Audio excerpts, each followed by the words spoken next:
మా పెద్దమ్మ కూతురు ఉన్నది. నాకంటే చాలా పెద్దది అక్క అయితది. ఒక్క కొడుకు. సాఫ్ట్‌వేర్ జాబ్ హైదరాబాద్‌లో ఉంటాడు. 7 ఎకరాల భూమి ఉన్నది. పల్లెటూరులో ఉంటారు. 3, 4 సంవత్సరాల క్రితం ఆమె భర్త మా బావగారు చనిపోయిండ్రు. ఇప్పుడు విషయం ఏంటిదనంటే కొడుకు ఏమంటున్నాడు, "భూమి అమ్ముతా అమ్మ. అమ్మి నేను సిటీల మా పక్కకే ఒకటి కమర్షియల్ బిట్ ఉంది. అది కొనుక్కుంటా. కొనుక్కుంటే దాంట్లో ఏమన్నా కడితే నాకు మంచిగా రెంట్స్ వస్తాయి" అని చెప్పిండు ఆయన. చెప్తే ఈమె హ్మ్. మా అక్క ససేమిరా వింటలేదు. "భూమి ఎట్లా అమ్ముతావు? నేను కష్టపడి మేము చానా కష్టపడి కొన్నాం ఆ భూమిని. నా కళ్ళ ముందటనే ఆ భూమి అమ్మడానికి నేను అస్సలే ఒప్పుకోను. నేను సావనన్నా చస్తా గానీ ఆ భూమి అయితే అమ్మనియ్య" అని ఒకటే పంతంగా కూర్చున్నది. పాపం చాలా నచ్చజెప్పాలని చూషిండు. "నువ్వు కష్టపడి కొన్నావమ్మా నిజమే. కానీ అది నా కొరకే కొన్నావు గదా! ఇప్పుడు అది నేనేమన్నా దాన్ని వట్టిగా అమ్మి ఖర్చు పెట్టి ఓడగొట్టను గదా! నేను ఏదన్నా పనికొచ్చే పనే జేసుకుంటా గదా నేను.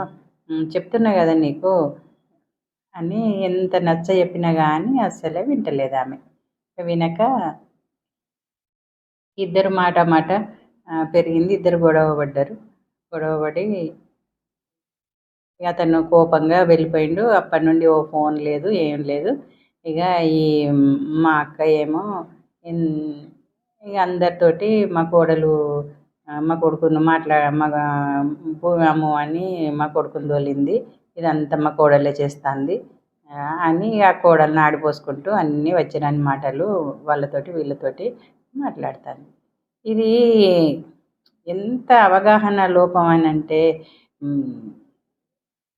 ఇప్పుడు ఆమె అంత కష్టపడి ఆ భూమి కొన్నదైతే కొడుకు కోసమే గదా మరి. ఆ కొడుకు అది ఉపయోగపడుతుంది అన్నప్పుడు విననుండే. కానీ ఆమె వింటలేదు. ఇగ ఆమె మొండితనం ఆమెదే.